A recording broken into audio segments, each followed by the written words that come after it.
when you're living an authentic life, when you're living the life of who you actually are, your true self, spiritually, emotionally, intellectually. So when you're living based upon the principles of cooperation, conciliation, joy, happiness, sharing love, not judging someone based upon their ethnicity or age or background or culture, but simply looking at them as a human being, fallible as we all are, making mistakes as we all do, but then learning from those mistakes. We all make mistakes. You don't criticize a baby for trying to walk and then falling down. You laugh with them, the baby laughs. But we take things too seriously today. We overjudge ourselves. We become self-deprecating frequently. We go into these spirals of anger unresolved, which leads to resentments unresolved, which can lead to depression or anxiety unresolved, that can lead to apathy unresolved, and that frequently leads to suicide. All of it's bad. Well, how did we get here? How did we get to where more American young people died from drug overdoses in the last 12 months, over 100,000, than died from COVID? And yet no effort to help them. And we got there because we're living a duality existence. At any given time, for most people, there's two yous. And society wants it that way. In effect, society and its institutions, not all, but many, want to balkanize your brain. They want to separate out your belief systems, things that you've had throughout your whole history and generations of history. Now they want to condemn or erase or cancel, as if you suddenly take a habit where people are eating at a table together, certain foods, and they want to erase that. You can't eat that anymore. Why not? Because we say so immediately. And if we don't, then we're to be attacked, challenged. And no matter what you do to ask for forgiveness, as historically would be the case, they don't forgive anyone. They're acting at a sociopathic level, both individuals and at the corporate level and the government level and the media level. That's a lot of people being on the wrong side of reality and not showing a whiff of irony. What if what we're doing, demanding whole historical, cultural habits to be erased completely and replaced with something we just made up? And yet that's where we're at. And we're there because no one spoke up against them. And so if they're not going to have any way to be stopped, then they're just going to keep spreading like a metastasized cancer into the body politic, into universities.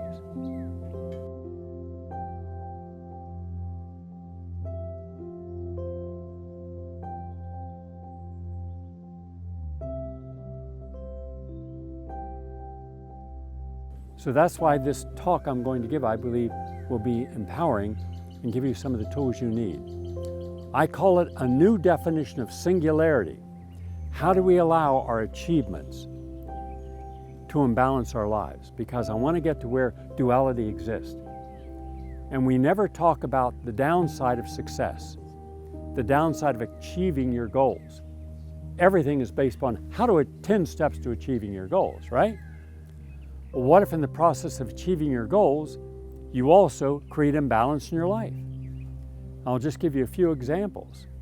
Let's just say that you're wanting to be healthy, but the time and effort and discipline it takes to be healthy is just not at this time in your schedule. It's not there. You don't have the time. And you got good excuses. In fact, almost always we surround ourselves with people who will identify and accept our excuses as valid. So now we have I don't have time. I mean, my God, look, by the time I get the kids to their 17 different daily appointments, I'm their chauffeur, got to get them there. By the time I have to go to the store, by the time I make dinner, by the time I clean up, by the time I do the laundry, by the time, there's no time for me. Okay, so becoming a successful parent means you imbalanced yourself. At what point did you say enough? That's one of the key insights that I'm asking you to learn. Because almost all imbalances come from not knowing enough. We exceed enough. We exceed what is necessary for happiness, love, joy, health, creativity, intellectual and emotional discourse, and sharing. We don't know when enough.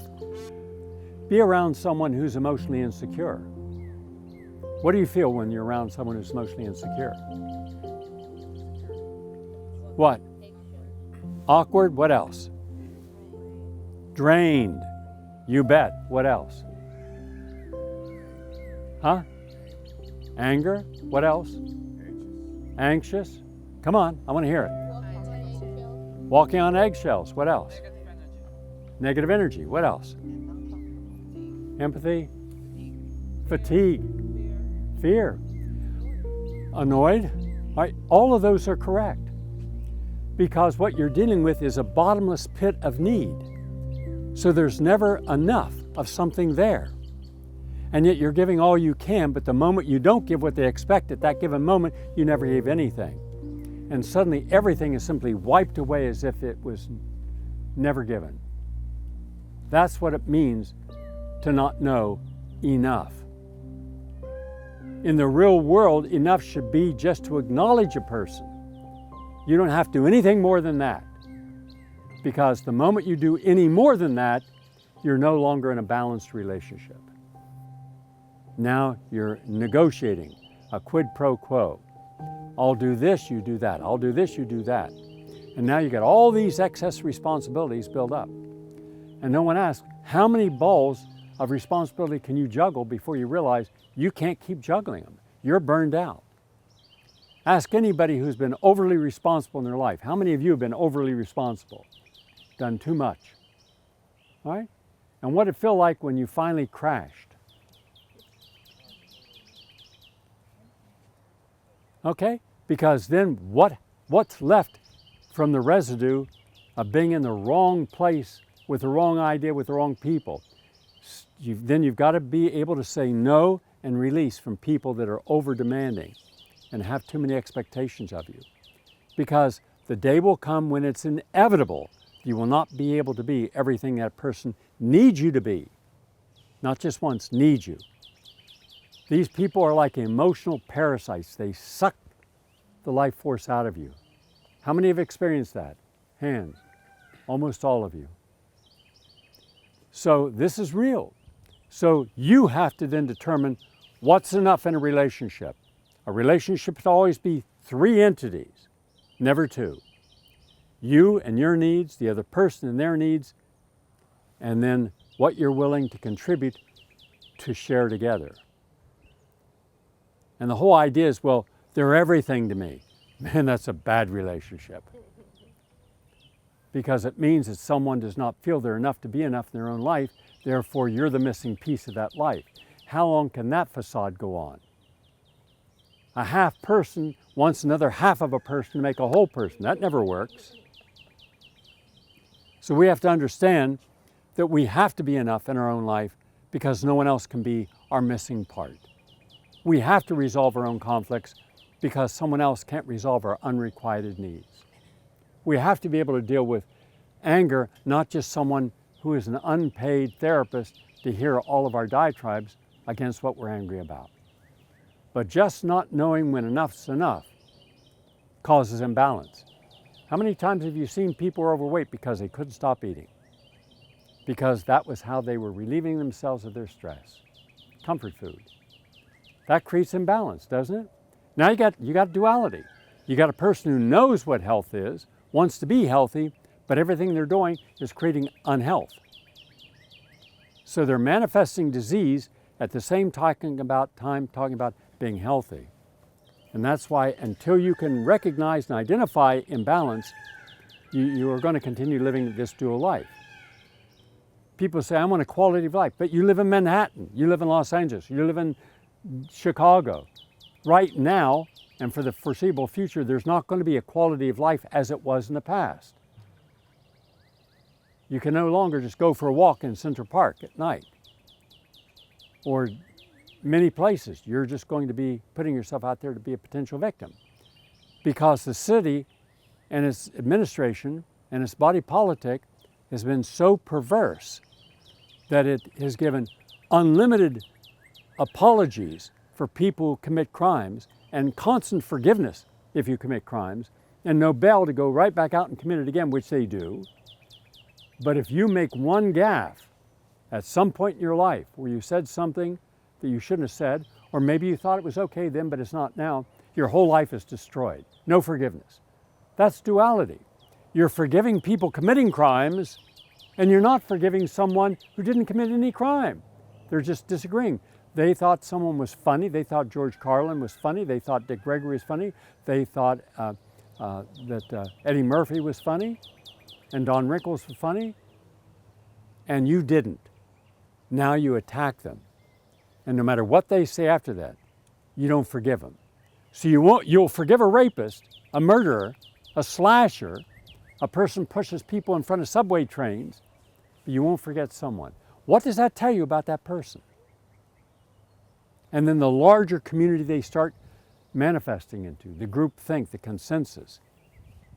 And then all the different corporations that adhere to it for fear of being labeled something that can be attacked. It means we're living in a fractured society. That's the balkanization. But it's also out of balance. And anytime something's out of balance, you have duality. And when you have duality, you're going to have clashing. And unfortunately, right now, as Dr. Jonathan Haidt, one of the finest professors of behavioral psychology in America, he said on a recent interview I saw him at, I believe it's the 92nd Street Y, in a panel, he said he no longer shows films in his classes, he no longer invites any guest speakers, he no longer uses humor because he's terrified that one student will take offense and file a 9 chapter on him, go after him on a Title IX, where he could lose everything. Now, other people look at what happens when someone as prominent, insightful as him backs off. And then suddenly all these people who know the truth back off. And they don't have a strike of all the professors saying, we're not going to teach if we're told that we must fear anything we say. If we ask a person to engage in critical thought and they said, that's offensive, that's racist. And suddenly a person say, no, universities are not made to make you feel good. You didn't come here for a slumber party. This is not a place to come and feel that everything is said will be to your liking. This is where critical thinking occurs. Have you ever watched any of the debates at the Oxford Union? Really incredibly important debates. And yet, there's still civility, and then the students have a chance to vote. And you don't go and debate unless you have something meaningful to say and can defend the merits of your own position. We're losing that.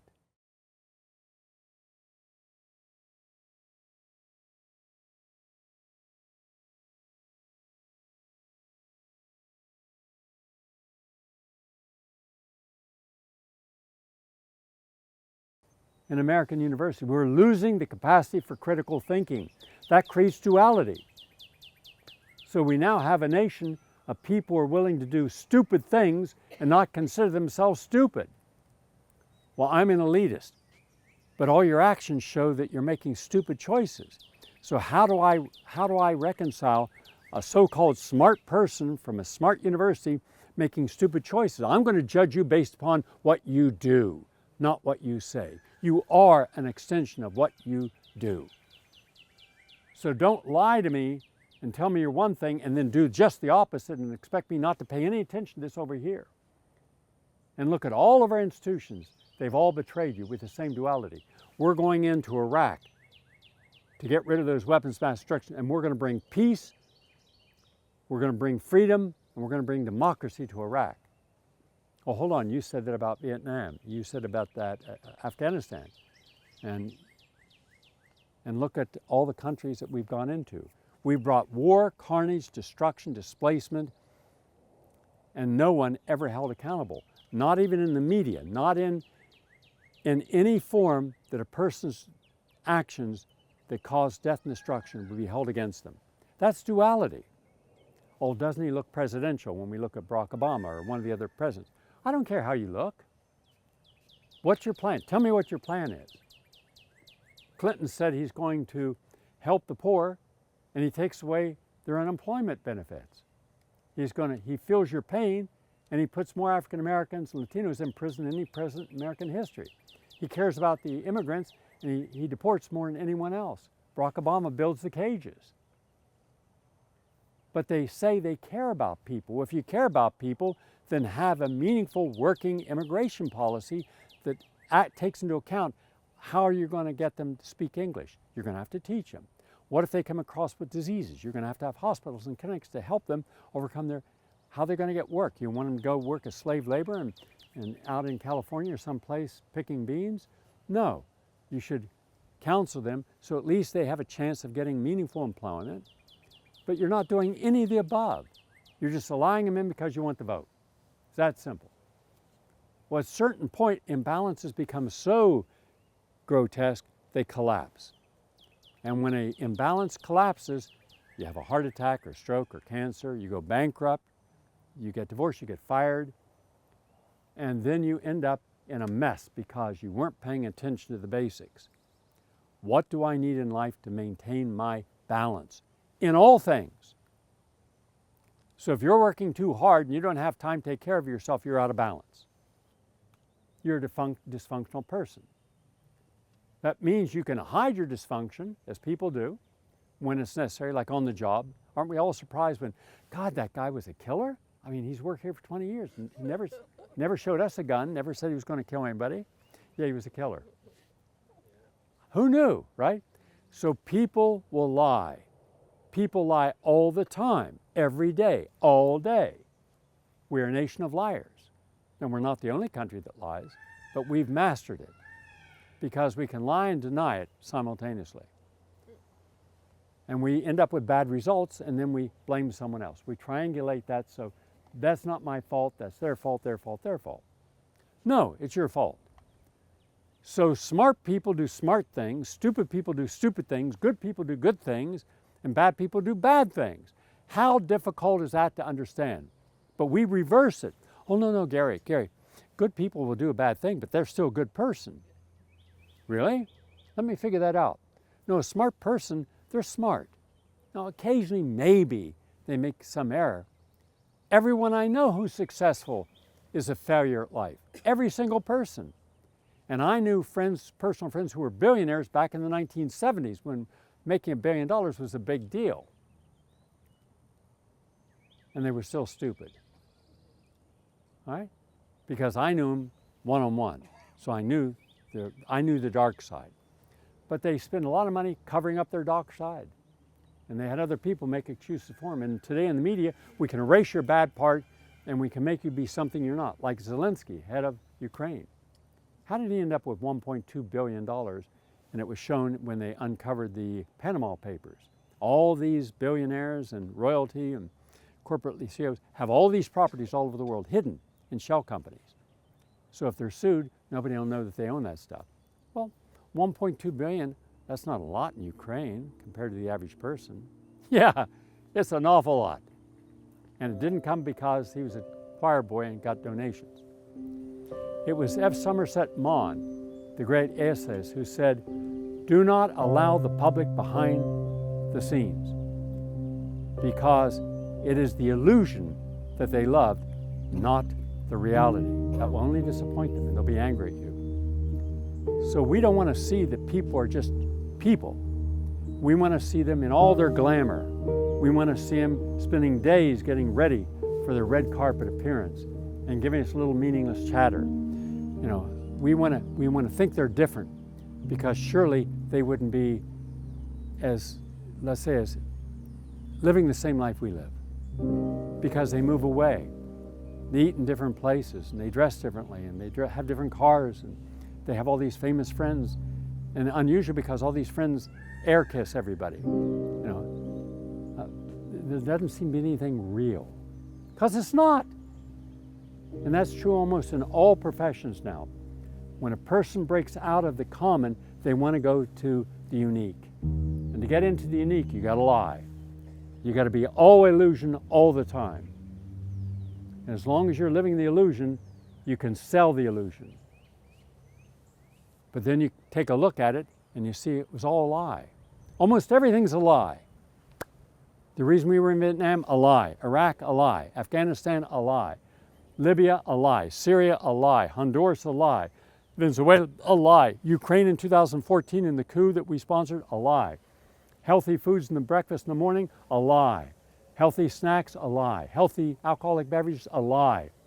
The best and brightest medicine, we're dead last in the world. It's a lie. Our banking system, it's a lie. They print money they don't have on a computer and they profit from it. If you're borrowing money, they're making money. When you save, they don't make money. They need you to buy stuff that you don't need. By getting Samuel Jackson to say, and you're getting 2% back with every purchase. What's in your wallet? Well, I'll tell you what's in my wallet, Sam. My money. And what's not in my wallet is the 16% more than the 2% I'd have paid just this basic interest. So I'd give people 2% all day if they're giving me 16% back, right? And if you miss a payment, it can go up to 26 or 30%. Can't make the full payment, it can go up to 50%. All your credit cards, they're all working together. This is kind of stupid when you think of it. So people think, yeah, look at me, I got $1,000 back last year. Yeah, and you spent $20,000 to get $1,000. Now that's a good way to make money. No, let's go to Las Vegas. Let's go see everything that's false. Everything out there looks like Wayne Newton's hairdo. Las Vegas is the Twinkies and Wonder Bread of American architecture and culture. It's all phony. Oh, there's the Eiffel Tower. No. There's Great Pyramid. No. There's Caesar Palace. No. These are just buildings that you get a lot of people in, spend a lot of money, listening to entertainment, that someone should have turned that music off a long time ago. They'll wheelchair someone out and say, oh, the 1960s, and they still got the velvet outfit on.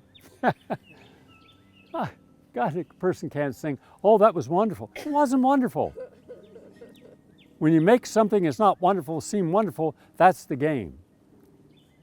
So everyone's racing to actually create duality, because the aggressive people, the dynamics in particular, especially dynamic aggressive and adaptive aggressive, they're the ones who got to climb that ladder.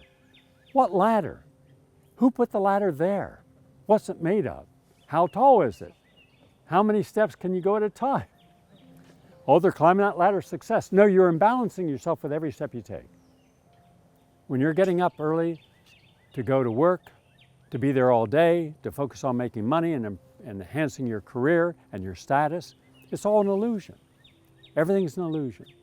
Could you really tell the difference between a $10,000 Valentina dress and a cheaper knockoff? No, you couldn't. Could someone make clothes? I made clothes that look like, original designers inexpensively, same quality? Sure they could, but that's an effort. And what they want us not to believe today is that we can do this. They want everyone to believe, why bother? You're at home, hey, in one hand, pick up that cell phone and call in and order your fried chicken. And we're going to make it really good for you. We're going to give you 15 pieces and mashed potatoes and a big drink. With the other hand, you can watch porn. So no problems. Your days, don't worry about exercising. Push this button and watch an exercise person exercise for you. You pay enough money and they'll exercise for you. Here's another show, they'll think for you. Everything is about service.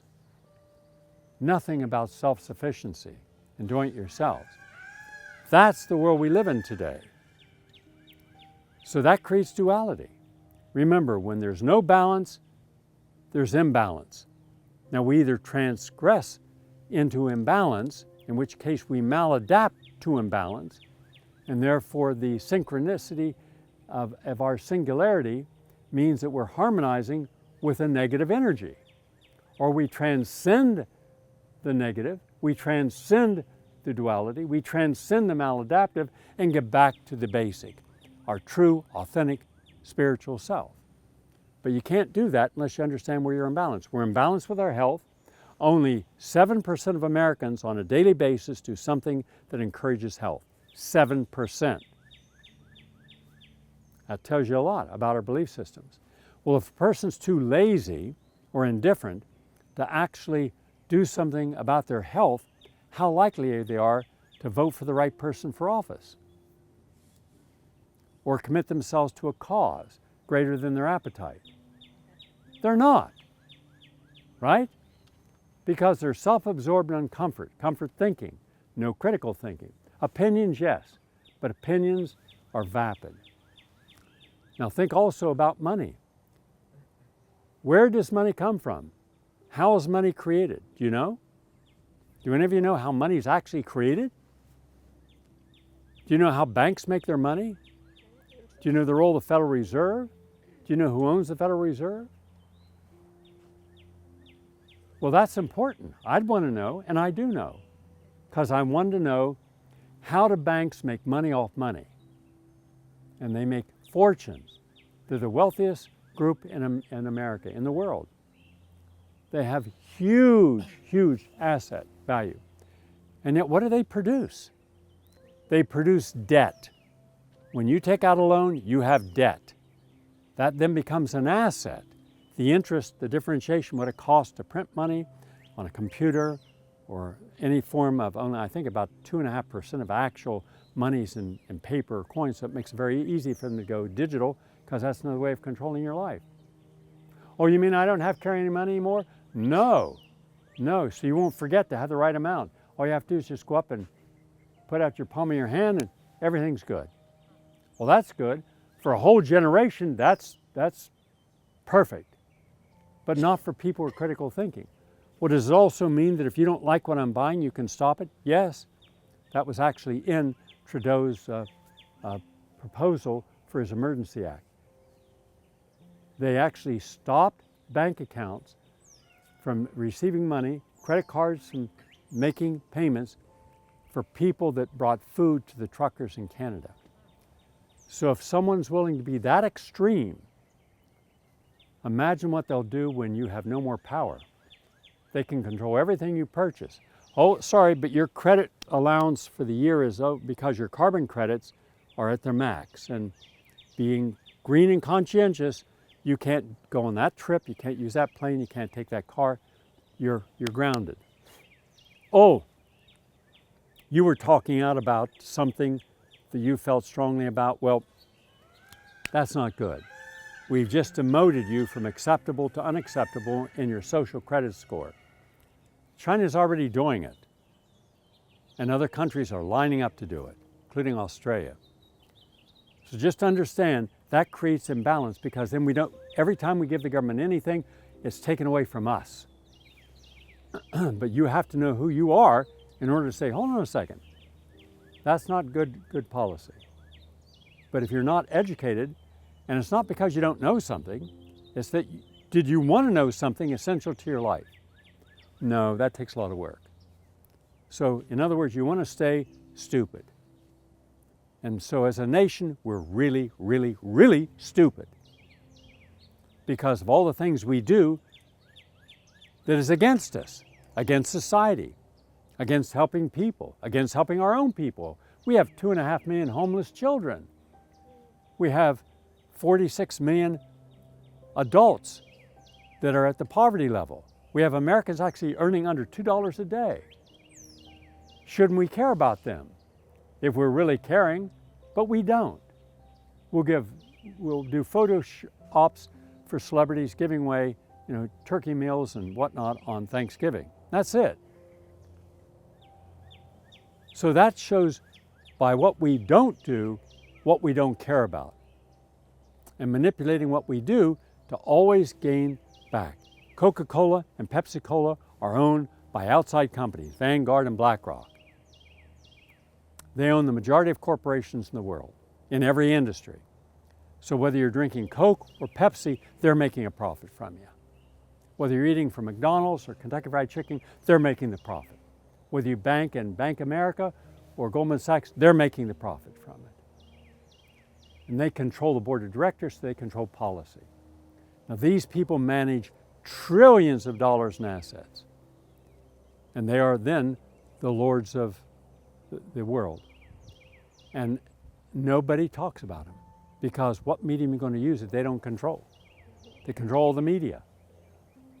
They control everything. And the things they don't control, nobody else wants to pay attention to, so they want to make sure you don't get any outside information, so they call it disinformation, fake news. And the people calling it fake news all are co-opted and work for think tanks and front groups and astroturf groups that protect the status quo. So when it comes to money, they control you, because any urge you have to spend money that you don't actually have now strengthens them and weakens you. So the average American is living off credit cards, paying astronomical percentages.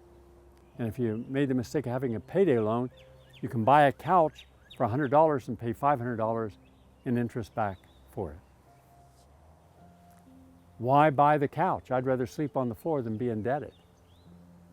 But that's how we think. It's too expensive living in New York City. I'm having to take 3 jobs. So why don't you live in another city? Well, you know, the family. No, don't use an excuse of why you're making the wrong choice. That's dysfunction. When you know you're in the wrong place, you know you're in the wrong relationship, you know you're doing the wrong thing, and you still don't change. That's on you. That's your dysfunction. That's what I'm talking about. And then you become a part of the singularity. Everything is, I gotta climb that ladder. Now, if you're in the professional class, lawyers, doctors, engineers, professors, corporate consultants, the people making the big bucks, they're not making the multi-millions, but they're making, you know, $500, $700, $1 million a year. They're the ones who everything has to be, I'm not happy today, no matter how much money I make, no matter how much I have, because there's a lot of other people that have a lot more. How are we going to be identified if we're just one of the schmucks that only have $20 million? Nobody cares about you. We got to make more. I got to work harder. But if you work harder, what's going to happen to your relationship with your kids? How are they going to learn quality of life issues? How are they going to learn discipline? How are they going to learn morality if you're not there? Don't worry about that. I've got the best consultants. I've got the best teachers. I've got a whole army of people to teach my kids. But the kids growing up only want the parents. They don't want everyone else teaching them something. When we were growing up, we didn't have any counselors to help us learn math. We learned math. Or we stayed back a year until we got it right. Right?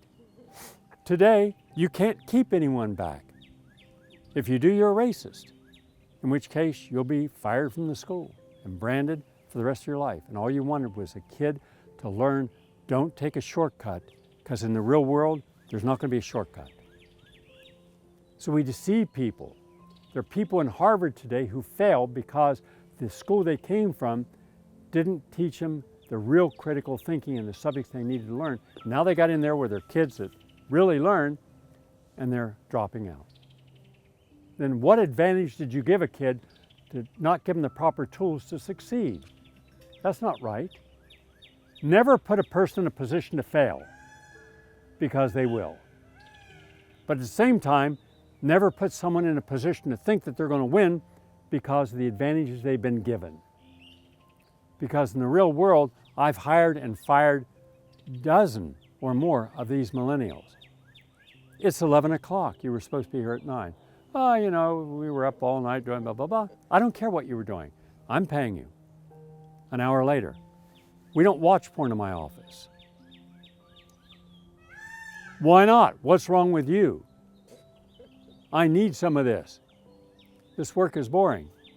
Then this is the wrong place for you. You have no idea until you're an employer what it's like to deal with people who have no interest in what you're doing, but they're getting some money from it and that's all they care about. Any of you employers own your own business? Any of you know what I'm talking about from firsthand experience? Yes? Am I right or wrong? I'm very right. What about you? Very right. Who else? Yep, very right. You've experienced that too. Huh? It's really sad. It's really sad, but it's real. It's real and it's really sad. But what's interesting is they have no feeling towards what they're doing to be against the people who've given them the job. Now, they don't feel leaving early, wasting time on personal issues and always on their cell phone. I once had someone missing my cues on the radio. music ought to be there when I take a break. It wasn't. This went on for a week. And so finally, I went in the studio and I found that this guy was on his cell phone all show and wasn't listening. I said, goodbye. What do you mean? I said, well, I told you have to be listening for the cues and you're not. What's the big deal? So it's a few seconds late. I'm not there to educate people about what they missed, and almost always they're coming from professional families. Cocoons, entitlement, and everyone made an excuse for their failures. Everyone made an excuse for their shortcomings. So they develop, through no fault of their own, at the beginning, they develop a dysfunctional view of life. That the only thing that matters is how they felt. Not reality, how they felt. Well, I don't want to go down that area. Why not? Well, they're homeless people. I see. You feel homeless people are someone shouldn't be making their ability to survive on the street since society's not helping them? You feel that that's a negative? Of course it's negative. I don't want to feel bad. I can't be giving all these people money. Besides, let them get a job. They had jobs, all of them. You can't get through because they were conditioned by such emphatic programming that they're purely propagandized, as are most Americans. And that's unfortunate. So you got your health out of balance, your finances, if you're most people, out of balance, your family, quality time together, out of balance. Have you seen any of those pictures of people or the family and everyone at the family is at a museum and everyone's, in one of the pictures, it was of the museum, the Metropolitan Museum and their gallery of American artists, and Thomas Cole and Frederick Lewis Church's paintings. And I used to walk over there all the time and just meditate in front of these after my show. And hear all these kids, every one of these teenagers in there, not one's looking at their art. They're here. Then what's the purpose of being someplace if you're not there? So families are being balkanized also. And this whole idea that all men are evil and we don't want masculine men. Okay, so what if we got rid of all masculine men? How would that be? You're going to do what all the masculine men do? I don't think so. No. And then suddenly everybody complaining, just as they would in Minnesota when they got rid of the police. How'd that work out? Didn't work out well, right? And the very same people who demanded the city council defund the police were the same people who saw crime just go through the roof because, hey, you've got millions of gang members in the United States, and they said the easiest place to rob someone is in a poor middle-class neighborhood because the police are not going to come. And if they do come, you might get arrested, but you're going to get right out. So they're going to go where they know they can get away with the crime. San Francisco, Los Angeles, Atlanta, New York City, Newark, yeah, Chicago. You see it. That's what happens when you're out of balance. That's what happens when you have no deterrence. That's what happens when those people who've contributed nothing to society suddenly demand that no one else contribute to the balance in the society. Now, if you want to reform the police, I agree. You want to reform our justice system, I agree. Absolutely. But at the same time, understand, until you do that, you don't make a radical shift overnight. Societies don't change overnight. Cultures don't change overnight. You have to understand the human condition and allow them to evolve to a higher sense of knowledge and well-being, then they can change. You've heard my views on immigration. I'm for immigration, legal immigration, but I'm for bringing a person in the United States and helping them achieve the ability to melt into our culture and be a constructive part of it. That's my spiritual being. But I would have hospitals that they would go to. I would have centers where they would learn trades and English. So when they came in, they're coming in with some destinations that we would help them go to where they could work and not be exploited, not have to deal in drugs. That way we could stop all the sex trafficking and stop the fentanyl and drugs coming in.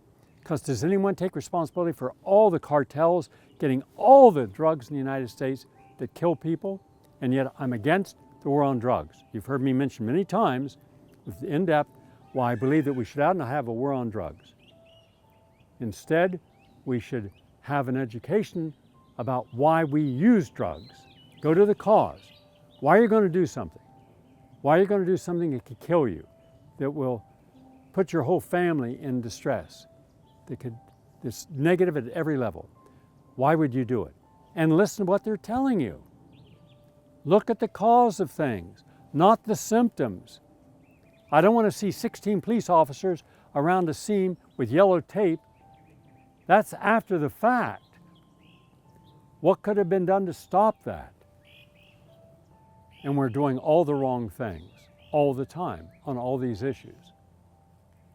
So changing society takes time, and you have to have people willing to make the changes in order to get them into office, and then they have to resist the special interest groups putting money in their pocket. Because the moment politicians take money, they're not going to vote except for how it benefits the donors. Your friends, when you're out of balance, you don't see your friends. How long has it been? It's been 4 years? Wow, time passes. But we're still friends. No, we're not. Your friends are the people you communicate with on a regular basis. If not, then they're no longer friends. There were people who are now someone you knew, but you're not sharing anything with them. If you have a friend, share something. I made it a policy my entire adult life that once a week I would meet with my friends and we would have dinner together. I would choose a restaurant that there was a mixed menu so we could all have what we wanted. Then we go downtown to the Beacon Theater to a concert, or Lincoln Center to an event, or Broadway, off-Broadway, a movie. And then we'd walk back uptown. We'd spend about 6 hours together, and it was always joyful. And there'd be different people at different times. One time there's like 14 people. And that was one night they all wanted to go see a Motown at $200 a ticket. So I paid for the damn tickets because I always pay for that. I said, God, let's get one of the twofers, right? No, they didn't want to see Motown. It wasn't worth anything. But it was the joy of being with him and looking around a table, whether it was 4 people or 10 people, and realizing these people have blessed me by being in my life. And so you share that moment. Those are remarkable moments. That creates balance. I could just as easily say, I'm just too busy, and justify my busyness. Can't lose my balance. But that means you have to say no to certain things and yes to other things. Growth. How are you going to grow if you don't have the time to involve yourself in things you don't know in order to enlighten yourself and then see whether or not it works for you or not? We need growth. Growth allows us to be more interesting as people. It's always more interesting being around someone who's doing something and learning and growing on that curve until they get master it, rather than someone, what's new? Nothing. It's been 20 years since our last class reunion. Yeah, well, bring me up to date. Well, I brought you up to date. Nothing's happened. Okay, that person chose not to have anything happen. That's a choice. But they can tell you what television show they're going to watch on Tuesday night, Wednesday night, Thursday night, Friday night. They're going to tell you what they're going to eat Monday, Tuesday, Wednesday, Thursday, Friday, Saturday, and Sunday. They're going to tell you where they're going to go to the Grand Canyon for the 3,000th time, or to their in-laws to help them fix their broken screen door. Or you can be a person that's growing. Hey, what are you doing? Oh, okay. I've just learned 2 new languages, and I learned them without it taking a lot of time, and I can communicate. Now I really appreciate how people think when they're living in a country that I didn't know the language, versus knowing the language, you have a better understanding of their perception. We need growth, but you've got to make time for it, and you've got to commit yourself to it.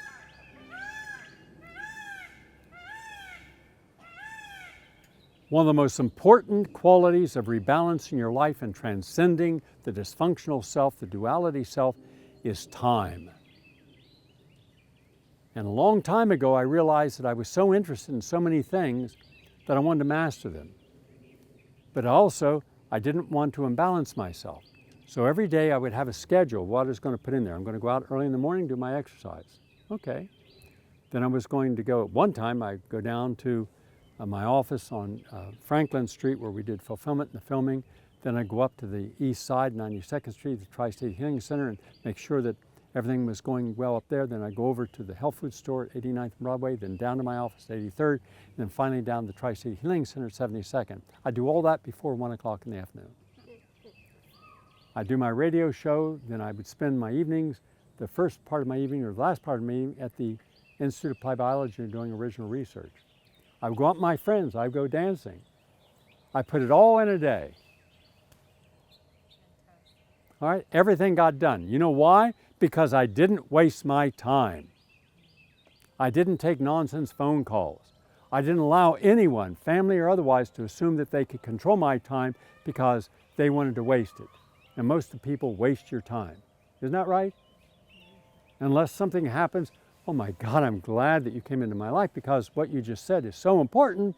Say it again every day for the next year. No, it's not that important, and no, you can live without it. But we assume someone has the right.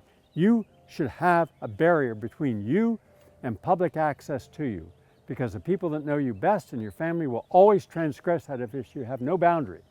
They'll say whatever they want, and they'll do whatever they want. You shouldn't allow that, and I don't.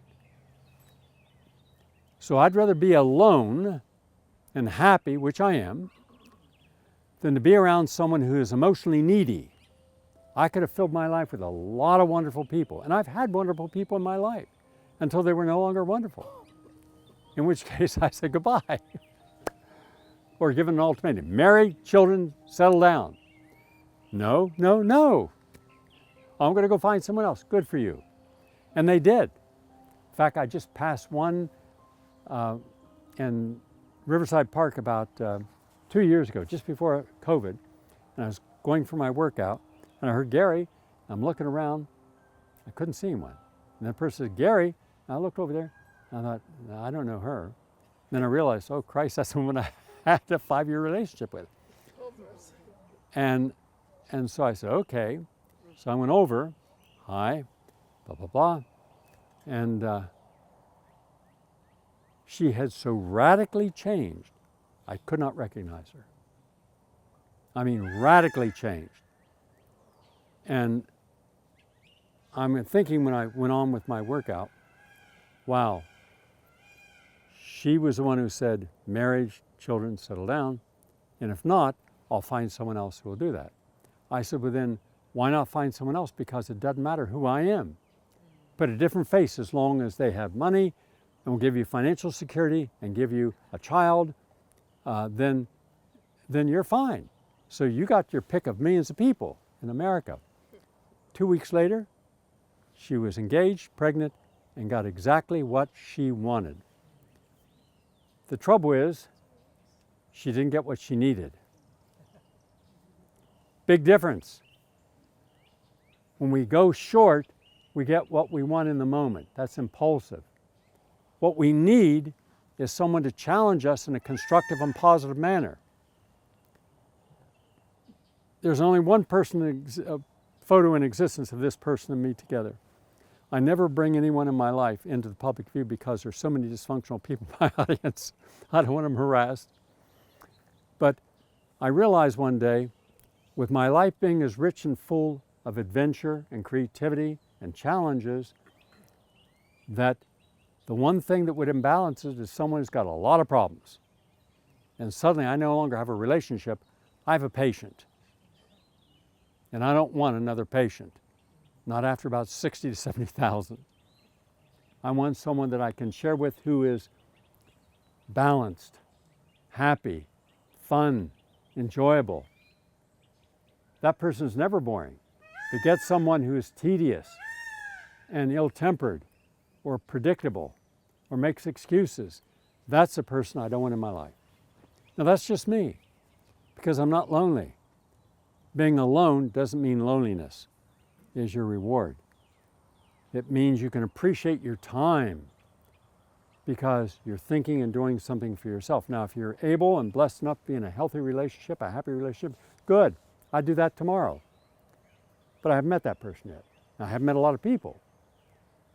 But I'm always aware that everyone, every one of you, should be joyful in a quality relationship. If you've had one, good. If you have one, like you have, and you have, good for you. You're blessed in that sense. And you are, Alice. You're blessed. But think of all the times we tried our best to accommodate someone else, not realizing that no matter what we give in a broken relationship, it doesn't put itself back together.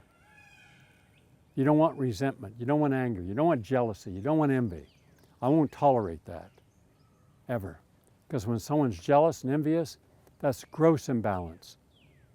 And that's only going to seep like a slow poison into the relationship body itself. You should have a relationship that works as well as Fred Astaire danced. That's the ideal. Is it possible? You bet. That doesn't mean you don't meet crisis in life or problems, but you look for the solutions. You don't look at how to put a merit badge for suffering on it. That's what that means, to have good relationships. You should also have crafts and hobbies and support cultural events. The more things you can do that are intercultural, interdisciplinary, the richer you are as a person. But also, who creates our perceptions? Because those perceptions become the propaganda to create our reality. And that creates our separateness. That creates the other. The other is that person who we cannot show any respect or love or appreciation for because they're the other. Remember, we never attack someone or another country unless we first demonize them. And then it's just like the pitchforks are out, the bonfires are lit, the crosses are up, let's go get ourselves some witches and crucify them. That's the mob, and that's America. At least half of us in America supported Vietnam, supported Afghanistan, supported Iraq, supported the poor people of the wealthiest country in Africa, the most educated per population, the longest lived people, the healthiest people, and the freest people in all of Africa, Libya. And yet we demonize them to the point where people are propagandized to think we had to destroy them for national security reasons. We did not. We destroyed them for their gold, and them going off the gold dollar and replacing, Gaddafi wanted to replace the dollar as the reserve currency with the gold denier and get the African nations to join him. And he was succeeding. That's why we had to take him out. Now, historians looking for the truth will find that in a heartbeat. Everyone in the FBI except a few bad people, they're all great. No, they're not. And the whole system is septic. All of our systems are septic. But we refuse to accept that because of propaganda. Remember, whoever propagandizes you becomes the person that ultimately creates your reality, because they're altering your perception. And always it's, we'll do it for you, too much for you to do. We'll make the policies and we'll do everything for you. And they do. And everyone just gets lazier and lazier and lazier until no longer are we doing any critical thinking. So once again, when is more never enough? When we're insecure, uncertain. When you're coming from your dysfunctional self, disguised as functional, no matter what you do, it will never be enough. And you'll burn yourself out in the process. And you'll take some people with you.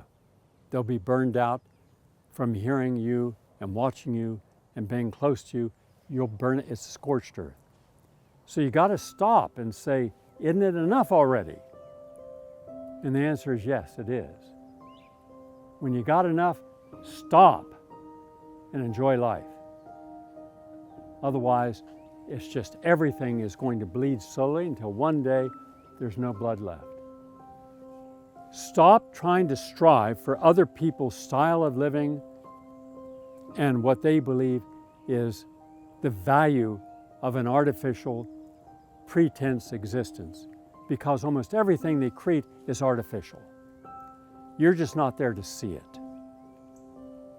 You know, you only see what they want you to see. You hear what they want you to hear. Everything in their life is photoshopped at every level. Having counseled some of the most powerful people, I counsel members of the royal family, I've counseled so many celebrities, and I don't betray any of their confidence, only those that have gone public and acknowledge, yeah, like Susan Sarandon, ever, Hedy Lamarr, Gloria Swanson, Greta Garbo, yeah, befriended them, not just counseled them. They were humble people, very successful, but intelligent, especially Hedy Lamarr, and just really human beings. You know, up in the country at a farm, the Fertler Farm, out there cutting wood, there's one of them cutting that wood. You know, it's 6 o'clock in the morning, it's a cold March day. A bunch of us went up for the weekend to get the seeds in for the spring planting. And I hear the water splashing. I go over to the little 4-acre lake I had, a little pond, and there's a very famous person swimming in cold water. This person says, well, where I grew up, we go into the cold water. It's healthy. Yeah, just, Naked. yes, Of course. yeah, but just a human being, no pretense. And that's wonderful to be around people who have no pretense. They're easy to be around. Next, stop surrounding yourself with facilitators. And today we have a whole legion of these facilitators on the internet and all these other sources who are pretending to care about you because you're making them rich and famous, and they're facilitating. No, it's all nonsense. I'm not on Facebook. I don't need to be. I'm not on Twitter. I've never Twittered. I've never texted. I don't do that. And yet it hasn't limited anything in my life except distraction. I remember one morning waking up, turned on my computer, and I had 7.8 million people following me then on Facebook. Today it'd be probably around 20 million. But here were thousands of people emailing me questions. And when I would answer their question within an hour or two, they'd do it again. And by the second day, I thought you were a nice person, but clearly you're not because you're not paying attention to me. And I'm thinking, my God, this is the mindset of people? I don't want these people in my life. Boom, off, gone. Never gone back. Because you don't know how demanding people can be and how demeaning they are when they don't get what they want or expect. So stop having everyone else tell you what's important in your life. Also, stop creating an artificial self. Be authentic, even warts and all. Accept yourself for who you are. None of us are perfect. We'll all have flaws. Accept that. Because if you accept it, you can work on it. If you deny it, you're not going to work on what you're hiding. You put it away in a closet, close the door, and board it up. We have to open up all of our doors. We have to be completely open and honest. We have to be transparent with ourselves. We have to look in a mirror of life and not Photoshop it because we don't like the face or body looking back, the mind looking back, the mistakes looking back, the no's we should have said and the yeses that we didn't say looking back at us.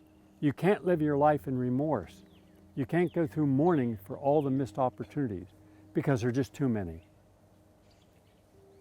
We're lucky if we get to a place in life where things are pretty good. All right? There's not a big upheaval, there's not a crisis. Enjoy that because the older you get, the less of those are going to occur. Be happy when you're around people who are happy. Feel prosperous when you're around people who can laugh at themselves. Understand that. Don't be afraid to go out and look for new friends. I know people say, well, I'm lonely because I don't have any friends. Why not? Well, you know, I had such and such and they died 20 years ago.